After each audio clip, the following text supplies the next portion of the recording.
তারপরে তিনি আবার প্রশ্ন করছেন, ইয়া মুহাম্মদ বলেন সাল্লাল্লাহু আলাইহি ওয়াসাল্লাম, আখবিরনি আনিল ইহসান, আমাকে ইহসান সম্পর্কে বলুন।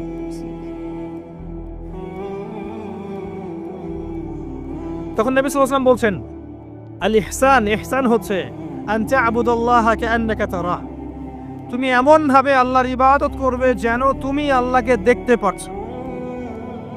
কথা বুঝতে পারছেন?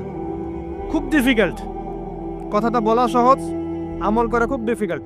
তুমি এমন ভাবে আল্লাহর ইবাদত করবে যেন তুমি আল্লাহকে দেখছো। ওয়া ইল্লাম তাকুন তারাহ ফাইন্নাহু ইয়ারাক, যদি তুমি আল্লাহকে দেখতে না পারো তাহলে জেনে রাখবে আল্লাহ তোমাকে দেখছে। এই কনসিয়াসনেসের নাম হচ্ছে ইহসান, আত্মশুদ্ধি, আল্লাহ কনসিয়াসনেস। যদি কারোর মধ্যে ইহসান থাকে সে কি পাপ করতে পারবে? সে কেউ যদি ফিল করে যে আল্লাহ আমাকে দেখছেন প্রত্যেকটা কাজে, ইবাদতে, ব্যবসায়, মুআমালাতে, সামাজিক বিষয়ে, চাকরি বাকরি, ওয়ার্ল্ড অ্যাফেয়ার্স, প্রত্যেকটা বিষয়ে যদি কেউ মনে করে আল্লাহ আমাকে দেখছেন, তাহলে কি কারো পক্ষে পাপ করা সম্ভব? এই চেতনাটা আল্লাহ পাক জাগ্রত করতে বলেছেন। আল্লাহ পাক আমাদের সবাইকে আমলে, আকীদায়, মুআমালাতে ইহসান দান করুন, আল্লাহুম্মা আমিন। আর এই ইহসানের সাথে একটা শব্দ সম্পর্কিত, এর নাম হচ্ছে তাকওয়া। একটা আপনাদের এখানে সি বিচ আছে না, একটা সি বিচের মধ্যে কিছু কাচের টুকরা ফেলে দেওয়া হয়েছে, ছোট্ট একটা জায়গায় সৈকতে কাচের কিছু টুকরা ফেলে দেওয়া হয়েছে। আপনাকে বলা হলো যে এর উপর দিয়ে হাঁটেন। এখন আপনি কিভাবে হাঁটবেন? নর্মালি হাঁটবেন না পা গুলো ফেলে ফেলে খুব কেয়ারফুলি হাঁটবেন? এই হাঁটাটা হচ্ছে তাকওয়া। এই হাঁটাটার এক্সাম্পল হচ্ছে তাকওয়া। মানে এই কাচের টুকরাগুলো হচ্ছে গোনা, শয়তানের ট্র্যাপ, ফাসাকি, জুলুম, অন্যায়, অত্যাচার, পাপ। এখান থেকে বেঁচে বেঁচে আপনাকে পা ফেলতে হবে, এর নাম তাকওয়া। কখন ফেলা সম্ভব হবে? যখন আমি ফিল করবো আল্লাহ আমাকে দেখছেন। এই কনসিয়াসনেস না থাকলে এটা হবে না। টেবিলের তল দিয়ে আপনি ঘুষ দিচ্ছেন, যে নিচ্ছে সে যদি ওই সময় চিন্তা করে আল্লাহ আমাকে দেখছেন, নিতে পারবে? ব্যবসা করছেন, মাপে ওজন কেউ দেখছে না, কাস্টমার দেখে নাই, আপনি দেখছেন, বুঝতে পারছেন। আপনি যদি ওই সময় চিন্তা করেন যে আল্লাহ আমাকে দেখছেন, এ দেখে নাই, আপনি কম দিতে পারবেন? পারবেন না। বোনের সম্পত্তি আপনি সিস্টেম করে নিতে পারেন, বোন শিক্ষিত না, বোঝে না, আপনি চিন্তা করছেন আল্লাহ তো আমাকে দেখছেন, পারবেন নিতে? প্রতিটা কাজ যদি এতটুকু মানুষ ফিল করে যে আল্লাহ আমাকে দেখছেন, আপনি পারবেন না করতে। এরপরেও যদি পাপ হয়ে যায়, দেন তওবা করে ফিরে আসতে হবে। আল্লাহ পাক সবাইকে তাকওয়া অবলম্বন করে তৌফিক এনায়েত করুন। এটা 3 নম্বর প্রশ্ন ছিল। 4 নম্বর ছিল, ইয়া মুহাম্মদ সাল্লাল্লাহু আলাইহি ওয়াসাল্লাম আখবিরনি আনিস সাআহ, আমাকে কিয়ামত সম্পর্কে বলুন। কিয়ামত সম্পর্কে বলুন। নবী সাল্লাল্লাহু আলাইহি ওয়াসাল্লাম বলেন, মাল মাসউলু আনহা বিআ'লামা মিনাস সাইল, এই বিষয়ে প্রশ্নকারী এবং উত্তরদাতা উভয়ের জ্ঞানী সমান। প্রশ্নকারীর চেয়ে উত্তরদাতা বেশি জানে না। মানে এই বিষয়ের চূড়ান্ত জ্ঞান আল্লাহ ছাড়া কারো জানা নাই। কবে, কোন সালে, কোন ডেটে, কি বারে কিয়ামত হবে কেউ বলতে পারবে? কেউ পারবে না। প্রশ্ন করলেন এই ব্যক্তি, এবং 4টা মৌলিক প্রশ্নের একটা তিনি করলেন, কিয়ামত কবে হবে। 4টা মৌলিক প্রশ্নের একটা হচ্ছে কিয়ামত কবে হবে। তাহলে কিয়ামত সম্পর্কে সচেতনতা, এটা আসলে নিছক কোনো জ্ঞান নয়, তাই না? কিয়ামত সম্পর্কে সচেতনতা এটা কিন্তু অহেতুক কোনো জ্ঞান চর্চা নয়। এবং 4টা মৌলিক প্রশ্নের একটা করা হয়েছে, কিয়ামত কবে হবে। যদি আপনি সবগুলোকে ভাগ করেন, 25% হচ্ছে এই প্রশ্নটা। কথা বুঝতে পারছেন? এটা 25%। এবার নবী সাল্লাল্লাহু আলাইহি ওয়াসাল্লাম বললেন, আমি জানি না। মাল মাসউলু আনহা বিআ'লামা মিনাস সাইল, তারপরে তিনি আবার প্রশ্ন করলেন, ফাখবিরনি আন আমারাতিহা, তাহলে আমাদেরকে কিয়ামতের কিছু আলামত বলে দিন। আবার প্রশ্ন করার কি দরকার ছিল যখন নবীজি বললেন আমি জানি না? যদি বিষয়টা গুরুত্বপূর্ণ নাই হয়ে থাকে, যদি বিষয়টা গুরুত্বপূর্ণ না হয়ে থাকে, আবার কাউন্টার প্রশ্ন করার কি দরকার ছিল? তিনি আবার প্রশ্ন করলেন, তাহলে আলামত বলে দিন। এবার নবীজি বলছেন 2টো আলামত। কয়টা বলছেন এই হাদিসে? 2টো। একটা হচ্ছে আন তালিদাল আমাতু রাব্বাতুহা, যখন দেখবে দাসী তার মনিবকে জন্ম দিচ্ছে। মানে একবার ব্যাখ্যা করেছি, সমাজের ন্যায় অন্যায়, হক বাতিল, সত্য মিথ্যার মানদণ্ডটা উল্টে যাবে, হালাল হারামের মানদণ্ড উল্টে যাবে। মানুষ হালালকে হারাম করবে, হারামকে হালাল করবে, ন্যায়কে অন্যায় বানাবে, অন্যায়কে ন্যায় বানাবে, সত্যকে মিথ্যা বানাবে, মিথ্যাকে সত্য বানাবে, মানদণ্ড উল্টে যাবে। এবং এগুলো পরোয়া করবে না মানুষ। আরেকটা ব্যাখ্যা হচ্ছে সত্যিকার অর্থেই দাসী মনিবকে জন্ম দিতে পারে। এটা জলজান্ত এক্সাম্পল এখনকার সিঙ্গাপুর। ফ্যামিনিস্ট রেভলিউশনের কারণে এবং সুদের কারণে এমন একটা অবস্থা মুখোমুখি হয়েছে বিশ্ব, যে অনেক ক্ষেত্রে মেয়েরা সন্তান জন্ম দেওয়ার সময় পাচ্ছে না, ফুরসত নাই। সন্তান জন্ম দেওয়াটাকে তারা এখন পিছিয়ে পড়া বলছে অনেক কান্ট্রিতেই। শেষে কি হয়, দরিদ্র কান্ট্রি থেকে মেয়েদেরকে হায়ার করা হয়, দরিদ্র কান্ট্রি থেকে মেয়েদেরকে হায়ার করা হয় এবং তাদের গর্ভটাকে ভাড়া নেওয়া হয়। এই গর্ভের মধ্যে স্পার্ম ইনজেক্ট করা হয়, জাইগোট গঠন করে, বাচ্চা কনসেপ্ট করে। কথা কি বুঝতে পারছেন? গর্ভ ভাড়া নিয়েছে, নিয়ে তার শুক্রাণু সেখানে পুশ করেছে। 9 মাস এখানে বাচ্চাটা বড় হবে। এই 9 মাস এই দরিদ্র মেয়েটাকে অনেক খাওয়ানো হবে, পড়ানো হবে, সুন্দর সুন্দর কাপড় দেওয়া হবে, ভালো মন্দ খাওয়ানো হবে, কারণ ওই সন্তানটার ভালোর জন্য। এবার যখন বাচ্চাটা প্রসব হয়ে যাবে, বাচ্চাটা সে দিয়ে সে রিলিজ, সে খালাস, ও ডলার নিয়ে চলে যাবে।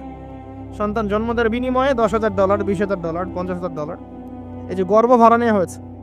এই যে বাচ্চাটা হলো, এই বাচ্চাটাকে আর মালিকের, দাসী তার মনিবকে জন্ম দিল। হাদিস বাস্তব। এই ব্যাখ্যাটা আজকে থেকে 1400 বছর আগে করা সম্ভব ছিল না। কথা বুঝতে পারছেন না? এই ব্যাখ্যাটা এখনকার বিশ্বে আপনি করতে পারবেন। এই জন্য কোরআন সুন্নাহকে নিয়ে খালি লিটারালি পড়লে হবে না, যুগের সাথে মেলাতে তো হবে। যুগের সাথে যদি আমি না মেলাই, তাহলে কোরআন সুন্নাহকে দিয়ে যুগ জিজ্ঞাসার জবাব বের করতে পারবো না। এই ব্যাখ্যাটা আপনি আজকে থেকে 100 বছর আগেও করতে পারতেন না, কিন্তু এখন পারবেন। সত্যিকার অর্থেই দাসী তার মনিবকে জন্ম দিচ্ছে এখন এই বিশ্বে।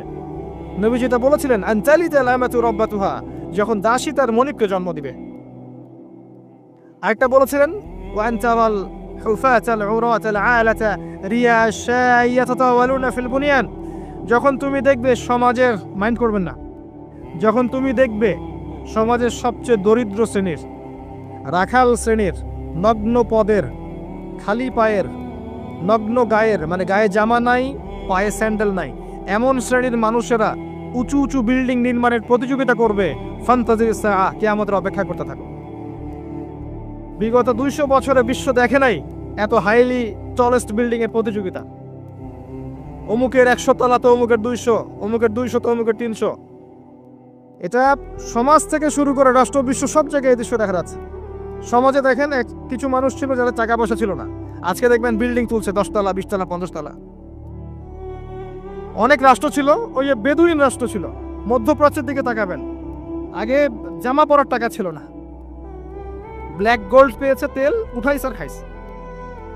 উঠাইছে আর খাইছে না, উঠাইছে আর আমেরিকাকে দিছে, তেল তুলছে আর আমেরিকাকে দিছে, দিয়ে ডলার নিছে, নিয়ে উঁচু উঁচু বিল্ডিং, তোমার 100 আমার 110, এবং এটা গর্বের বিষয় ওদের কাছে এখন। এই দৃশ্যের কথা নবী সাল্লাল্লাহু আলাইহি ওয়াসাল্লাম বলেছেন যে যখন তুমি দেখবে সমাজের সবচেয়ে দরিদ্র মানুষেরা উঁচু উঁচু বিল্ডিং নির্মাণের প্রতিযোগিতা করবে, একটা কমন প্রশ্ন করি এখন, যে ব্যক্তির টাকা নাই সে কেমন করে বিল্ডিং তুলবে? এই উত্তরটা দেওয়ার জন্য আপনার পিএইচডি করার কোনো দরকার নাই। উত্তর খুব সহজ। একজন ব্যক্তির টাকা নাই, সে কিভাবে 20 তলা বিল্ডিং করতে পারে? উত্তর দেন, কিভাবে বলেন? শুধু অবৈধভাবেই নয়, অবৈধভাবে তো একটা অপশন আছেই। কিভাবে? এক্স্যাক্টলি, সুদের মাধ্যমে। সুদ ছাড়া অন্য কোনো অপশন নাই। এবং আমি এখন যে ফ্ল্যাটে ভাড়া আছি, মনে করেন যেই ফ্ল্যাটে ভাড়া আছে সেই ফ্ল্যাটের ভাড়ার টাকা আমি যে দিচ্ছি, এই যে ফ্ল্যাট মালিকরা যে ভাড়াটিয়াদের কাছ থেকে প্রতি মাসে ভাড়া তুলে এই ভাড়ার টাকা থেকে লোন শোধ করছেন ব্যাংকের, এখন আমি সুদ খাচ্ছি না? আমি নিজেও সুদের সাথে সম্পৃক্ত হয়ে গেলাম। তাহলে আমার টাকা দিয়ে সে সুদের ঋণ পরিশোধ করছে। এটা সেই যুগ, যে যুগে একটা মানুষও সুদ থেকে বাঁচতে পারবে না, ইল্লা মাশাআল্লাহ। বাঁচতে পারবে কারা? ওই যে ছোট্টখাটো দ্বীপে যারা বাস করে, সোসাইটির সাথে কোনো সম্পর্ক নাই, ওরা হয়তো পারতে পারে। নাগরিক জীবনে কেউ সুদ থেকে বাঁচতে পারবে না। এই যুগের কথা নবী সাল্লাল্লাহু আলাইহি ওয়াসাল্লাম হাদিসের মধ্যে বলে গেছেন, একটা যুগ আসবে যখন সমাজের প্রায় প্রতিটা মানুষ সুদ খাবে, যে খাবে না তার গায়েও এসে সুদের ধুলা লাগবে। এটা সেই যুগ।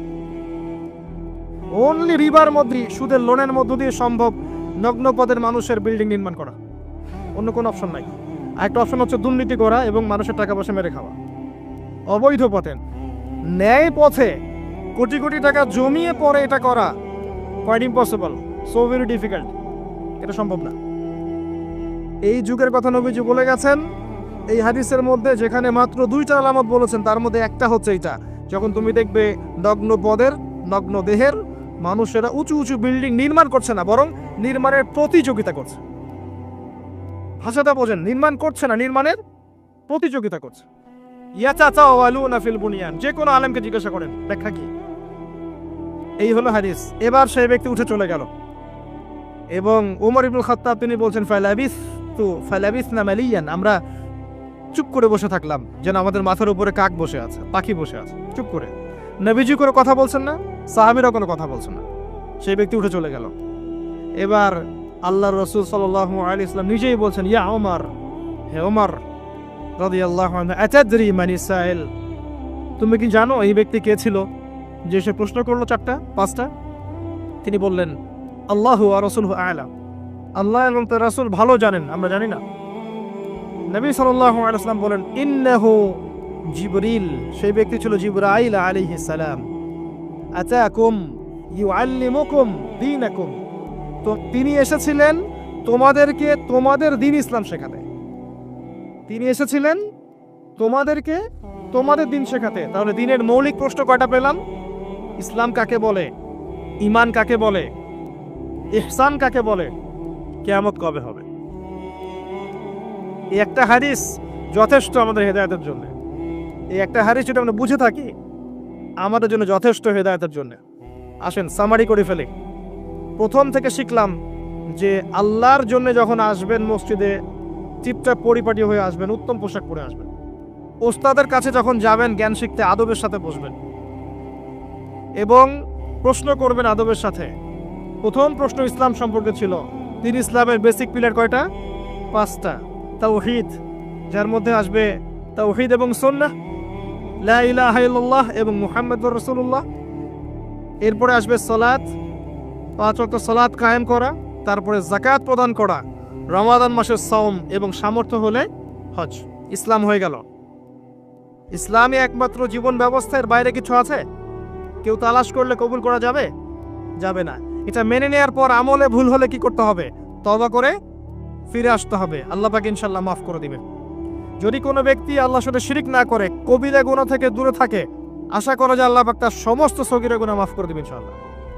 হতাশ হবেন না, আল্লাহ আপনার অপেক্ষায়, তার কাছে ফিরে আসুন। তারপর ঈমান, কয়টা পিলার? 6টা। কয়টা পিলার? 6টা। প্রথমটা কি? আল্লাহ বিশ্বাস, ফেরেশতাগণে বিশ্বাস, নবী রাসূলগণে বিশ্বাস, আসমানি কিতাব সমূহে বিশ্বাস, পরকালের জীবনে বিশ্বাস এবং ভাগ্যের ভালো মন্দে বিশ্বাস। এই 6টাকে কি করব? মনে বিশ্বাস করব, মুখে স্বীকার করব, আর কাজে বাস্তবায়ন করব। কাজে বাস্তবায়ন করতে গিয়ে যদি ভুল হয়ে যায়, তখন কি করবেন? কাফের হয়ে যাবে? সে তওবা করে ফিরে আসার সুযোগ আছে। এরপরের ইহসান কাকে বলে? ইসলাম পালন করতে গিয়ে এমনভাবে করা, আল্লাহর ইবাদতটা এমনভাবে করা যেন আমি আল্লাহকে দেখছি, আল্লাহকে হাজির নাজির মনে করে কাজ করা। আর যদি আমি আল্লাহকে দেখতে না পাই, মনের মধ্যে চেতনা থাকবে কি? আল্লাহ আমাকে দেখছেন। তারপরে কনসিয়াসনেস, সময় কম, কিয়ামত কবে হবে। আমরা শেষ জামানায় বাস করছি, সময় শর্ট। এখানে 2টা আলামত বলা আছে, বাকি বহু হাদিস আছে, শত শত, যেখানে আরো হাজার হাজার আলামত আছে, হাজার হাজার। এই যে মানুষ দুনিয়াদার হয়ে যাচ্ছে বেশি বেশি, আলামতে সা। মসজিদের মধ্যে ফিতনা হচ্ছে না এখন, আলামতে সা। মসজিদ চাকচিক্যময় হচ্ছে না, তাজমহলের মতো, কি আমাদের সাইন। মেয়েদের সংখ্যা বাড়ছে না, ছেলেদের সংখ্যা কমছে না, সাইন। মেয়েরা ছেলেদের পোশাক পরছে না, ছেলেরা মেয়েদের পোশাক পরছে না, সাইন। সময় সংক্ষিপ্ত হয়ে আসছে না, বেশি বেশি মহামারী, বন্যা, ঘূর্ণিঝড়, জলোচ্ছ্বাস এগুলো ছড়াচ্ছে না, বেশি থেকে বেশি হচ্ছে, সাইন। অসংখ্য সাইন। মুসলিমদের উপর নির্যাতন বাড়ছে না, বিশ্বে হত্যা বাড়ছে না, কিলিংস বাড়ছে না, মুসলিমদের বিভক্ত হচ্ছে না বিভিন্ন দলে দলে, সাইন। কত সাইন নেবেন, শেষ করা যাবে না। এমনকি চাঁদ যেটা দেখছেন, এটা ফেটে গেছে। চাঁদ যেটা দেখছেন না, এটা ফাটল ধরা, চাঁদ পরিপূর্ণ নয়, ফাটা আছে, এটাও কিয়ামতের সাইন। এবং পৃথিবী পানি শূন্য হচ্ছে, এগুলো সাইন। জলবায়ু পরিবর্তনগুলো সাইন। অনেক বিষয় আছে যেগুলো আপনি আখিরুজ্জামানের বইগুলোতে পাবেন। কিতাবুল ফিতান অধ্যায়গুলো পড়েন, আলামতুস সাআগুলো পড়েন, পাবেন। এখানে জাস্ট 2টা বলা হয়েছে। দাসী মনিককে জন্ম দেয়া মানে সমাজের মানদণ্ড উল্টে যাবে, ন্যায় অন্যায় হকবাদের সত্য মিথ্যার মানদণ্ড উল্টে যাবে। আর সমাজের সবচেয়ে নিকৃষ্ট শ্রেণীর মানুষেরা দেখবেন ওই যে টলেস্ট বিল্ডিং এর প্রতিযোগিতা করছে, রিবার মাধ্যমে, দুর্নীতির মাধ্যমে এবং অন্যায় অত্যাচারের মাধ্যমে জুলুমটা বাড়বে। আরেকটা হাদিসে আছে যখন আমানতের খেয়ানত করা হবে, সাহাবীরা বললেন যখন আমানতের খেয়ানতটা বুঝলাম না কিভাবে, নবীজি বললেন যখন অযোগ্য ব্যক্তিকে, অনুপযুক্ত ব্যক্তিকে দায়িত্ব দেওয়া হবে তখন বুঝে নিবে এটা আমানতের খেয়ানত। আর এটা সব ক্ষেত্রেই, ধর্মীয় ক্ষেত্রে, সামাজিক ক্ষেত্রে, সব ক্ষেত্রে আল্লাহ পাক আমাদেরকে কিয়ামতের আলামতগুলো বোঝার তৌফিক দান করুন।